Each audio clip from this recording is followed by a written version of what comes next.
Okay, today we begin a new lesson series, and the subject of this lesson series is on humanism versus Christianity. So the first lesson that we'll be looking at today will be an overview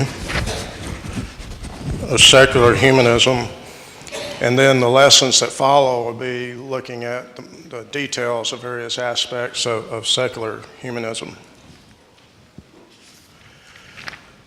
So in our lesson today, we're going to deal with the introduction to this topic. We're going to describe the learning objectives for this lesson series. Another way of looking at that is what's the purpose of our study. We're going to define some key terms that are necessary for this study, and we're going to illustrate what these terms look like by looking at some illustrations.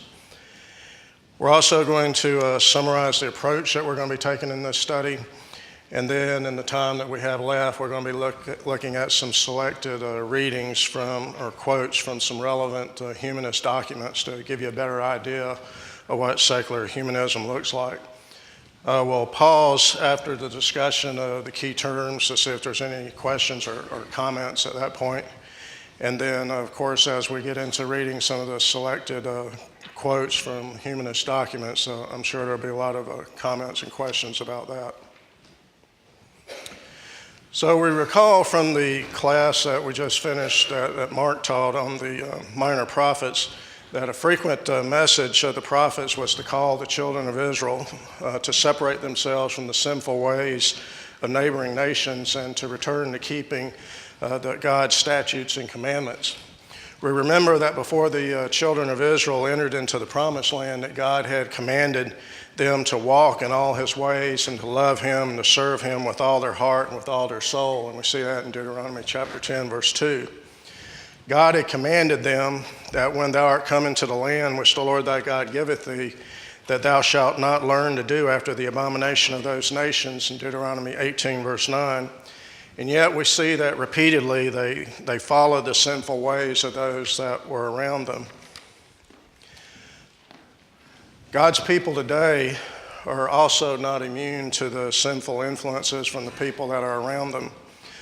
God commands the same separation of his people today. We see that in 2 Corinthians chapter 6, verses 14 through 18, where we see there that what fellowship hath righteousness with unrighteousness, and what communion hath light with darkness? Wherefore come ye out from among them, and be ye separate, saith the Lord. The Old Testament prophets frequently pleaded with Israel to reject the sinful philosophies and desires of those nations that were around them. This same message needs to be repeated over and over again today. We remember from our Wednesday night study back last spring of 2 Peter that in chapter 1, verse 4, we were instructed there to grow as Christians, to develop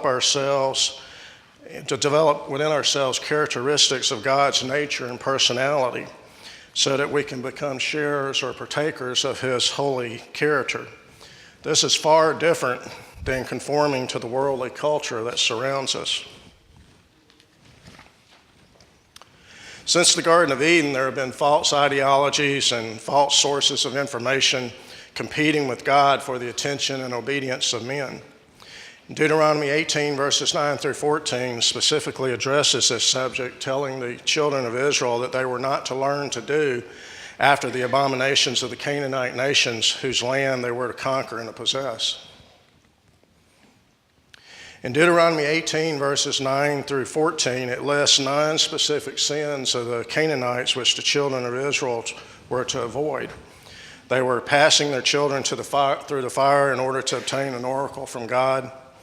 They were using divination, using observing of times, using enchantments, practicing witchcraft, using charms, consulting with familiar spirits, wizardry, and trying to communicate with the spirits of the dead. All 9 of these sins were heathen practices for obtaining information about the future, about obtaining advice on how to conduct one's life, or aid in making personal decisions. We note that these heathen sources of information were from claimed spiritual sources or from observation of certain physical phenomena.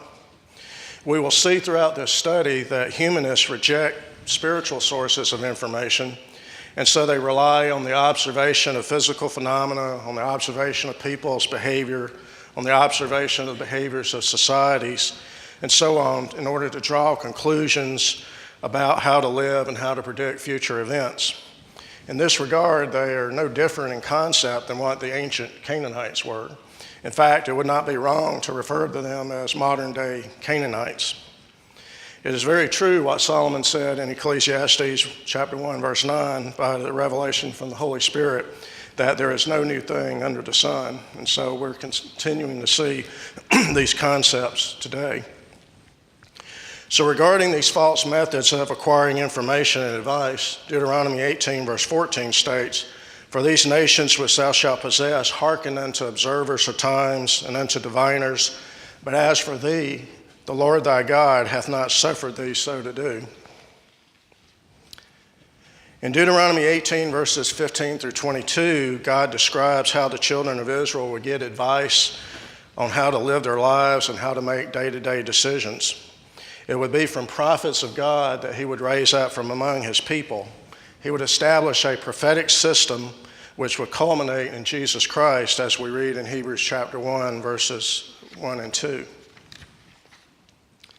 So because the way of man is not in himself and is not in man to direct his own steps, Jeremiah 10, verse 23, and because where there is no vision or where there is no revelation from God, the people will perish, Proverbs 29, verse 18, God established a prophetic system in which he raised up prophets from among the children of Israel.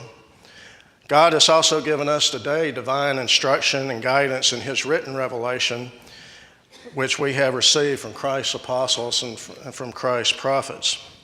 As the Apostle Peter wrote in the second epistle, chapter 1, verse 3, "According as his divine power hath given unto us all things that pertain unto life and godliness through the knowledge of him that hath called us to glory and virtue." So God in his word, in his written revelation to mankind, has given to us all things that pertain to life and godliness.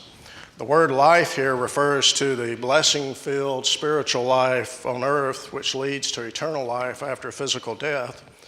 Godliness in this passage refers to the right attitude toward God and things divine, the attitude which gives God the place he ought to occupy in life and devotion. But as during the times of the Old Testament prophets, today there are false ideologies, there are false sources of information competing for the attention of men, drawing them away from God's way and drawing them away from God's revelation. In this slide and the one that follows, we can see that some of the major ideologies or worldviews that are competing for the minds of men in the country we live in today. Some of the major attributes of those worldviews are listed. Those attributes that are listed in red are shared by other worldviews, so you can see that there is some overlap. So when you look at this slide, you can see this is just a listing of some of the major ones, but you see obviously there's New Testament Christianity, which is the true way, the true worldview that we should have. Then we see Eastern mysticism or New Age philosophies, see Islam, which is becoming more and more dominant in our society today. You see postmodernism, Marxism, and secular humanism. So secular humanism contrasted with undenominational Christianity is what we will focus on in this study this quarter. So the study that we're going to be doing is going to be based on this book right here, which was written by Brother Robert Wagner. It's a very good book. It summarizes a number of key concepts of secular humanism, and it contrasts that with Christianity. He goes into a lot more detail than what we have time to do in this lesson series, so we'll be touching on some of those aspects. Also in our lesson, we'll be diving into some other concepts that's not addressed in this particular book. But on the last lesson of this series, we're going to give all of y'all a copy of this book so you'll have it for future reference so you can continue to study this on your own and dive into these subjects in more detail. So the learning objectives for this series of lessons, or the purpose for why we're studying this, are listed here. We want to be able to understand what humanism is. We want to be able to recognize humanism and its far-reaching influences in our society and in our daily life. So we may ask the question, well, why do we need to know that? Why do we need to know what secular humanism is?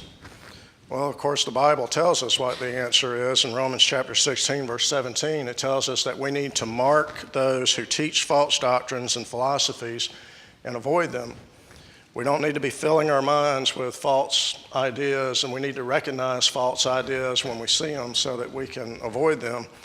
And so that's implied in this teaching of avoiding false teachers is avoiding their false doctrines. And so we need to be able to recognize false doctrine when we see it so that we know not to believe those particular things. Also, we are taught in Ephesians chapter 5, verses 11 through 17, that we are not to have fellowship with or be in agreement with the works of darkness, which includes false doctrines and false philosophies. We are instead to reprove, refute, correct these false ideologies. And so again, to be able to do this, we need to be able to recognize what a false philosophy looks like and understand why it is false. So, what is humanism? Well, we can use the actual words of humanists to define what humanism is, and that's what we've done in this slide. The American Humanist Association defines humanism as a progressive philosophy of life that, without theism or other supernatural beliefs, affirms our ability and responsibility to lead ethical lives of personal fulfillment that aspire to the greater good of humanity. Paul Kurtz, who was a drafter of the Humanist Manifesto II, he also drafted a secular humanist declaration.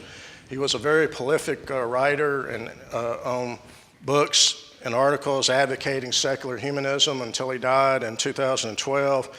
He defined humanism this way as having two dimensions: the critical negative dimension, the free-thinking dimension of atheism, criticizing religion, the philosophy of life, an ethic, political, and social framework for a better and more just world in which individuals can flourish and be happy. Now, we'll talk about this some more as we read some quotes later on in the lesson, but when we just look at this particular definition of humanism there, you can see a lot of attitudes displayed in this, can't you? Humanists are free thinkers. What are those who believe in religion, who believe in God? They're not free thinkers. They're trapped. They only believe what they're told to believe, and they're not capable of free thought for themselves. So we got to break out of this and think on our own. So you see a lot of the arrogant, blasphemous attitudes here in this particular definition. And so you can see the attitudes that a lot of people who accept this philosophy have toward people who believe in God, is that you're not capable of thinking like I am. And so that is important to understand that, and you can see some of that attitude in our society today from people that subscribe to this type of thinking.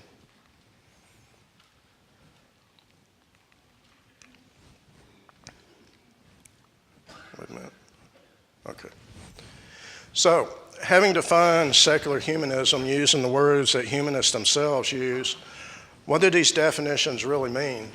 What does secular humanism look like? Well, first we need to define the word worldview. A worldview is the framework from or the lens through which we view reality and make sense of life in the world. It's a mindset. And another way of thinking is kind of a filter too, that it filters certain things out. And we'll give you an example of that in a minute. But a personal worldview is a combination of all that you believe to be true, and that becomes the driving force behind every emotion, decision, and action. It affects your response to every area of life, such as philosophy, science, theology, anthropology, economics, law, politics, art, social order, so on. So let me illustrate how a worldview or a mindset works. You can have two different people look at the same set of facts. They got two different worldviews, and they come to two completely different conclusions. For instance, a person with a biblical worldview, a Christian worldview, can look at all of the organization, all of the detail, all of the function and complexity of living things, and come to the conclusion that there's design in these things. It's not just by accident, it's design. And so since there's design, it implies there's a master designer. That master designer is God. A secular humanist and an evolutionist, he will look at those same set of facts, and because he cannot accept the concept that there is a God, he cannot accept the concept that there's a designer, that there's design in something, because if there's design in something, it implies there's a designer. And because he rejects outright that there's a God, he cannot accept that there's a designer, so he comes to an alternate conclusion to it. And that conclusion is that these things came about through random chance and due to natural selection, that this is just the way things happen because that was what was useful, that was what was productive, that's what worked at the particular time that this animal or this organism evolved. So you can see how a worldview works. It's very much like a filter in a lot of senses, because you filter out certain things that you've already convinced yourself I cannot accept, and so you reinterpret things to be consistent with your filter. Let me make one more comment on this, and then I'll pause and see if you got any questions or comments on that. But we will note also that when it comes to a personal worldview, that it's not uniformly a certain worldview, that people borrow ideas from all different kinds of worldviews, and they like this, like going through a cafeteria, you pick out the food that you want. People pick out the ideas that they want. People who think that they have a Christian worldview will pick up ideas from secular humanism, they'll pick up ideas from denominationalism, they'll pick up ideas from Marxism that they like. They'll mix this all together, and this becomes their secular worldview. This becomes their personal worldview. And of course, we see all that time and time again in the Old Testament and in the New Testament, where people who were supposed to be followers of God, they were combining the influences of the cultures around them into their particular way of thinking. And so that's what the prophets were often called to do, is to call them back to a uniform, singular worldview that was based on God's way. So any questions or comments on that? It's a pretty important concept of what a worldview is, because we're going to be talking about that a lot. Yes, Matt? Yeah, I think the worldview extends beyond just humanism and Christianity. It's also even within Christianity. So for instance, what is your worldview in terms of the source of finding the answers? Is it that there's an inspiration of the Bible? Or is it that any book, writing a man has relevance? And so I think that's why a lot of the quote-unquote Christians go awry and follow denominationalism, is because they haven't accepted or don't have the worldview that the Bible is God's inspired word. Right. His comment was, there's a lot of people who claim to be Christians, they don't really believe that that the Bible is God's inspired word, and so they're tempted to go into denominationalism, which is not based on God's word, it's based on human ideas, and so it's given a higher level of credence to people's ideas. Yes. Any other comments before we move on? Rock, one of the things Yes. that makes this so important is we get very frustrated with our friends and neighbors when we're talking about topics, and we can't understand how they possibly are thinking the way they are. Too often, and this could be about art, politics, economics, not just biblical things, too often is we're talking about a symptom rather than the root cause. And this is about the root cause of that difference. And so there's no use in having a discussion about symptoms until you have a discussion about the root cause. That's a very important point, right? And that's why it's so hard for people to be changed, is because they've already proven to themselves that they think that this is the right way of interpreting things. So in order to change people, you really have to attack why you have that particular worldview, because you got to destroy that filter. And once that filter is destroyed, then they can see the truth. And that's a very valid understanding. Very good comment. I don't want to run out of time, but let me just add to that real quick. If we think about it, the reason that we think this way, God made us that way. He made us where our mind will work a certain way. We don't every little thing that we do, we don't have to think about, what are the first principles that we're building these ways of thinking on. We do that initially maybe one or two times, and we come up with a concept that we think that works. And so once we believe that concept works, then we stick with it, and we don't ever think about it again. We use that all the time to interpret all of the information that we get, and it's only when something really shattering to that concept happens, or that we really stop to think about, well, why did I believe that in the first place? It's only when you stop and do that deep thinking that you're able to change your worldview or your perspective or your mindset about things. It's very much like, we've used illustration before, learning how to drive. When you first learn how to drive, you think about everything really intensely because it's new to you. Once it becomes a habit to you, you get in there and you don't think about it. You don't think about a lot of things, and that's the way our worldview is, and that's why it's so dangerous, because we really need to think about it. But God made our minds that way so that we don't have to, so we can more efficiently think, because we don't have to think about every little thing to that level of detail every time we do it. So it's a good thing when it's properly used. It's a bad thing when we don't give the proper thought to it in order to develop the proper filters. So, appreciate those comments. So Jesus said in Matthew chapter 7, verses 15 through 16, "Beware of false prophets, and you shall know them by your fruits." So we want to ask the question, what does a secular worldview look like? Let's look at some of their tenets, look at some of their fruits to see what it looks like. So in a secular worldview, there is no God. There is no self-existing being. There is no revelation from God or a God. There is no spirit. People are highly evolved animals. They do not have immortal souls. There is no life after death. There is only this physical world, the here and now. Nature is self-existing. In other words, nature is eternal. Matter is eternal. It claims that only those things which can be proved through the scientific method, in other words, those things that can be proved through experimentation, is accepted as true. And so science is in essence a God. Science is the oracle from which all truth is obtained.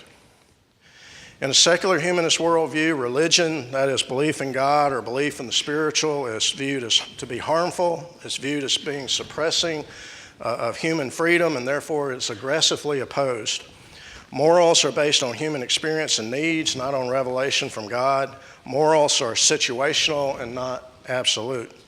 All forms of sexual expression between consenting adults are considered acceptable by secular humanists. Abortion for any cause and euthanasia are acceptable. Self-realization is the highest goal of each human. That's the goals of secular humanism. In secular humanism, humans are viewed as inherently perfectible. That doesn't mean that we're perfect now, but it means that we can become perfect if we just keep improving and improving ourselves. Religion and the environment is viewed by secular humanists as especially religion and the environment in which one lives, especially society and the roles cast on him, are viewed as preventing people from fulfilling their full potential. And so that establishes the antagonism that secular humanists have toward religion, as they view religion as a roadblock to people becoming what they should need to become. So from a biblical standpoint, it's clear that secular humanism has man becoming a god to himself, because man is defining what's right and what's wrong. This is not a new worldview. From the beginning of time, men have desired to become gods and have indeed become gods unto themselves. We recall that Satan tempted Eve with the concept of becoming a god if she would eat the forbidden fruit. The children of Israel during the time of the judges were repeatedly said to have done what was right in their own eyes, and so they became gods to themselves. We notice that in God's eyes, that rebellion is as the sin of divination, and that stubbornness is as iniquity and idolatry, 2 Samuel 15, verse 23. So when men rebel against God, when men stubbornly resist God's living in accordance with God's will, they in effect become their own false source of information on how to live. And this, of course, is analogous to the divination and the false gods that are condemned in Deuteronomy chapter 18.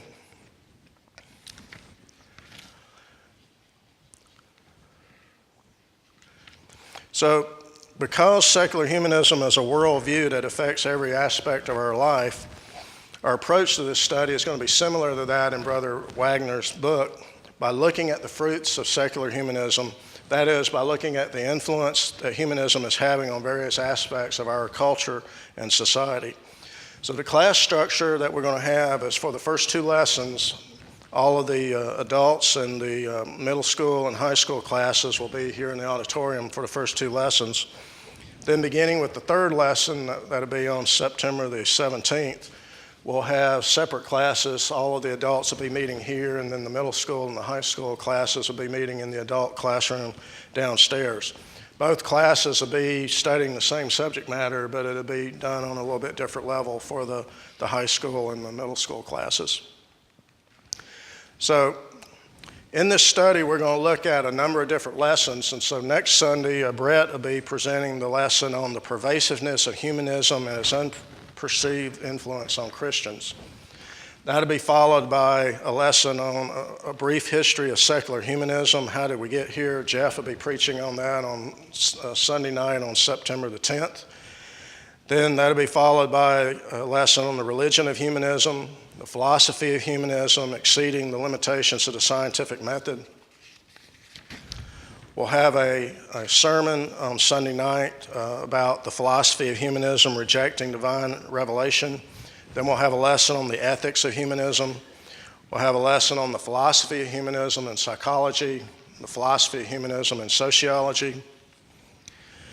We'll have another lesson on the philosophy of humanism and biology, the philosophical foundation of law according to humanism. Then we'll be looking at the political philosophy, or in other words, the politics of humanism.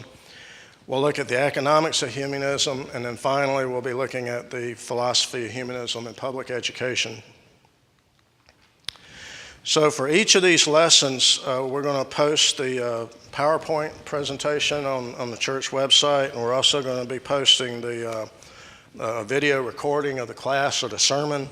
So there may be some time delays between after the lesson and the sermon's presented before that appears, but that's what we're going to try to do so that you can access all of these and study them further on your own. And also, more importantly, we're going to by putting it on the internet, it makes it available to everybody who has access to the internet all over the world and who obviously can read English, can study these lessons also.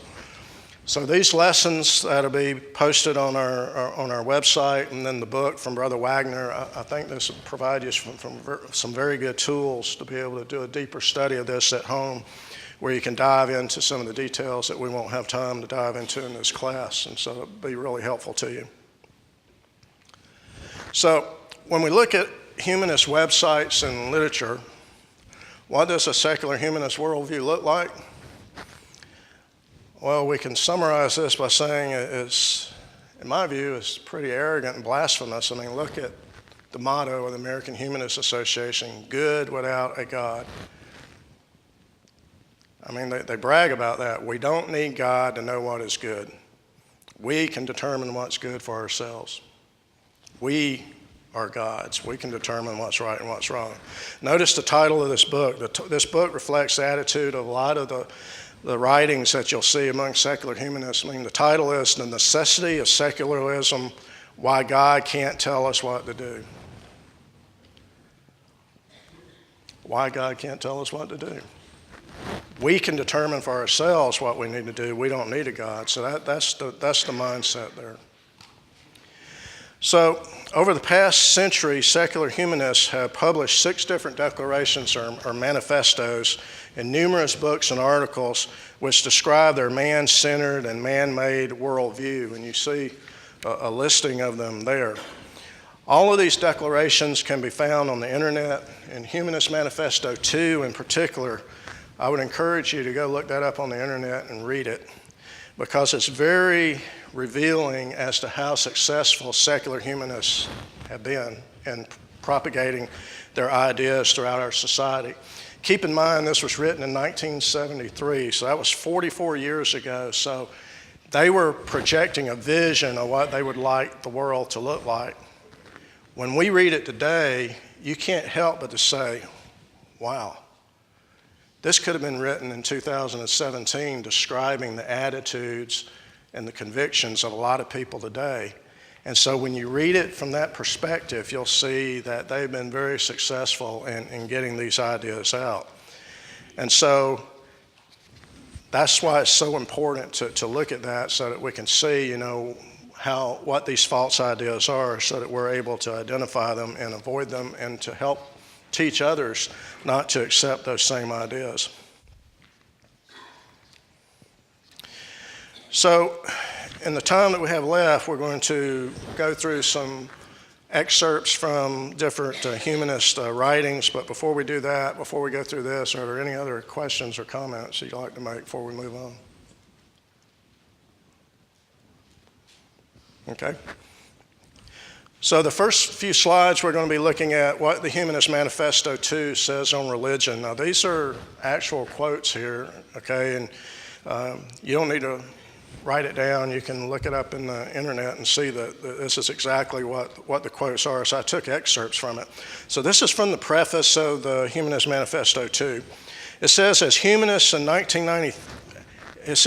in 1993, and it's referring to the first Humanist Manifesto because this was an update of that, humanists still believe that traditional theism, especially faith in the prayer-hearing God, assumed to live and care for persons to hear and understand their prayers and to be able to do something about them, is an unproved and outmoded faith. Salvationism based on mere affirmation still appears as harmful, diverting people with false hopes of heaven hereafter.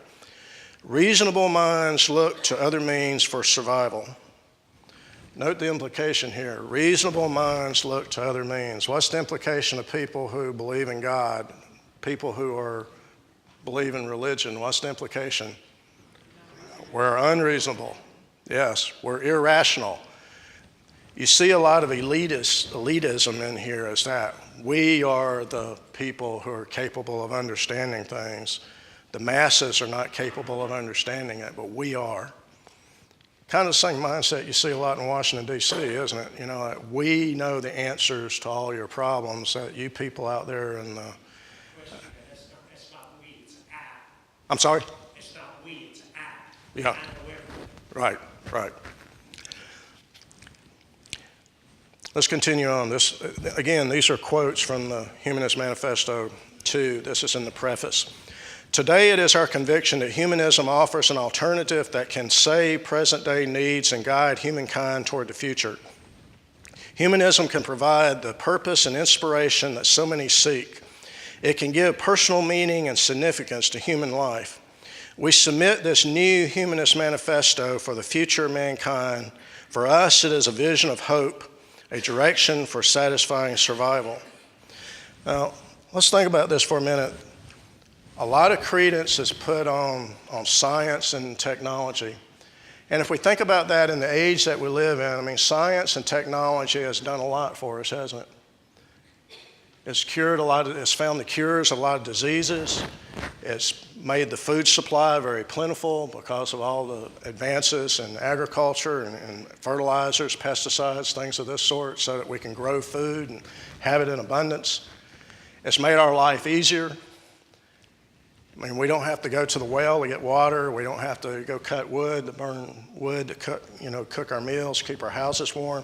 Science and technology has brought about a lot of good changes for society, and it's because of that it's given so much credence by people. Because today, whenever you hear the word scientific, whenever scientific is used as an adjective to modify something, all of a sudden, what do people think? Well, it must be true. It's scientific. A scientist says this. Somebody with a PhD at the end of their name in some science or in some other field, he becomes an expert. And so people then doubt what they think and say, well, it must be true because science says it's that way. And science, of course, never lies, does it? Science is never biased, is it? Now, obviously, there's truth and there's not truth, and so when science arrives at truth, it really is true. But who are scientists? They are people. humans. And people have biases, and don't believe for one moment that there is not bias in science. Don't believe for one moment that when people advance an idea as being scientific, that is totally devoid of any bias, because that's just simply not true. As humans, we may try to avoid biases, and some people are better at avoiding that than others. But a lot of science, a lot of things that's advertised as science is not science. It's really political. It's really, this is my worldview of things, and it's really not backed up by science.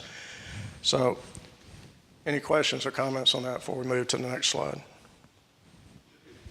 Yes? First paragraph, preface there, as I read that, I think to myself, this sounds like something that could have come right out of Nazi Germany.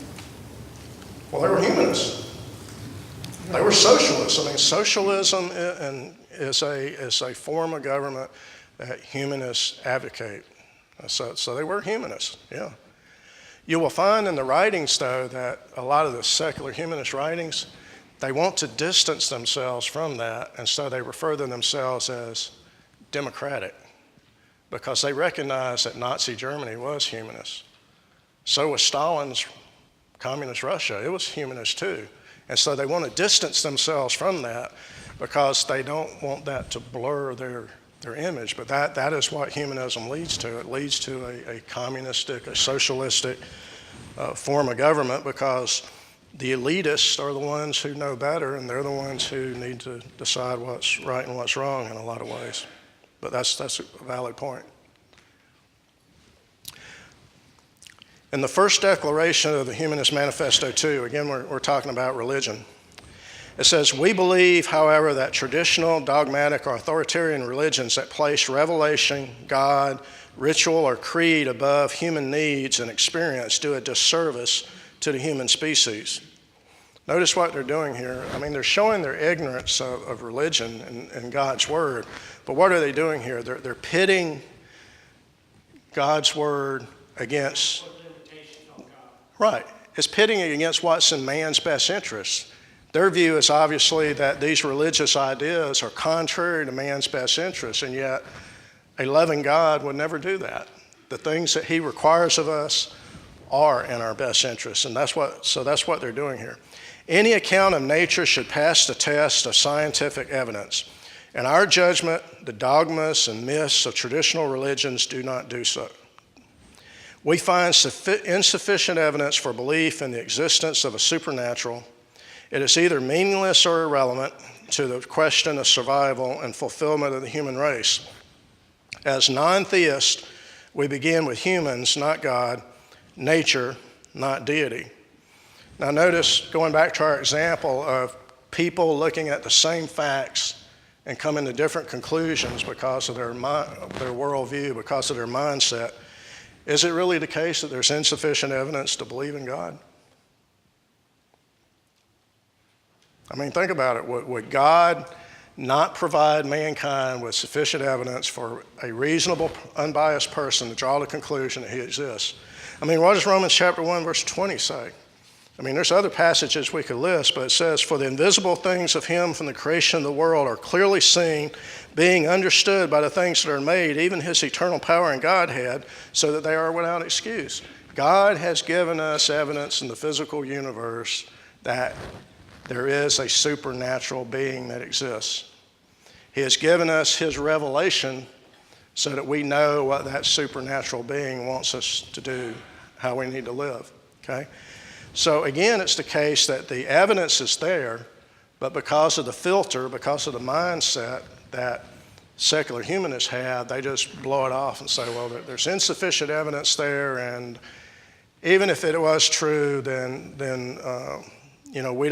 it must be irrelevant or meaningless, otherwise there would have been more evidence given to us, is basically what they're saying. So you can see the thinking there.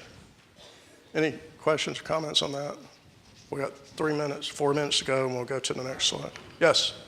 It's interesting, though, they really don't even believe their own statement, because if you look at the Big Bang Theory, the theory of evolution, science has never been able to create life or not life, and they've never been able to change one species into another species. So they say they believe in science, but yet they don't. There's still these theories out there that they want to believe. that don't support their own fact. Right, right. Another question. Yes. In relationship to people say they hear about the Big Bang Theory, and the thing about it is, in a complete vacuum, there has to be something to go bang in the first place. Right, right. So somebody had to create something to go bang in the first place. So if you want to go to the Big Bang Theory, go by that. There had to be something there to go bang in the first place. Where'd it come from? Right.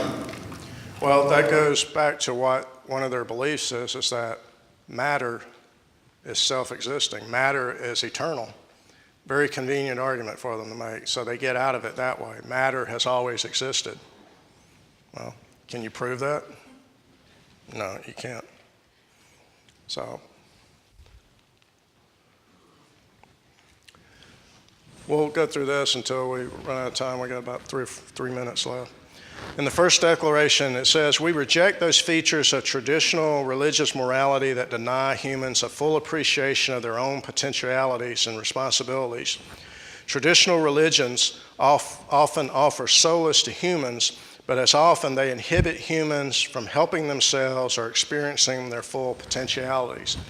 Now, we note here the similarity of this argument that they're making here that Satan used with Eve. We remember in Genesis chapter 3, verses 4 through 5, he says, "Ye shall not surely die, for God doth know that in the day that ye eat thereof, then your eyes shall be opened, and ye shall be as gods, knowing good and evil."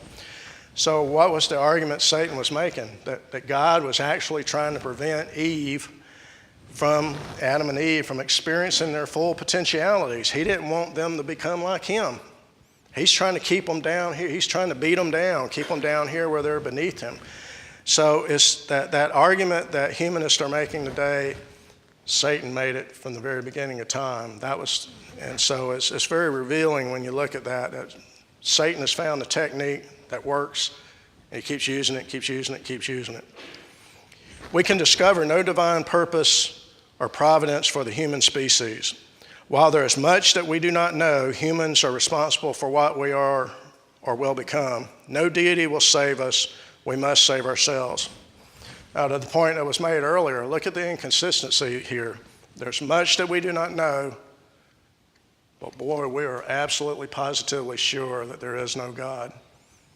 How do they know that the existence of God is not part of that vast amount of knowledge that they recognize that we don't know?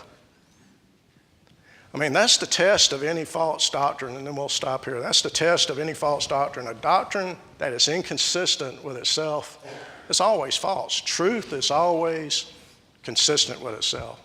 God is always consistent with itself. So anytime you can find an inconsistency, you know that's not the right conclusion. So I appreciate everybody's attention, appreciate all your participation. Hopefully we got us off to a good start, and Brett's got the baton next week.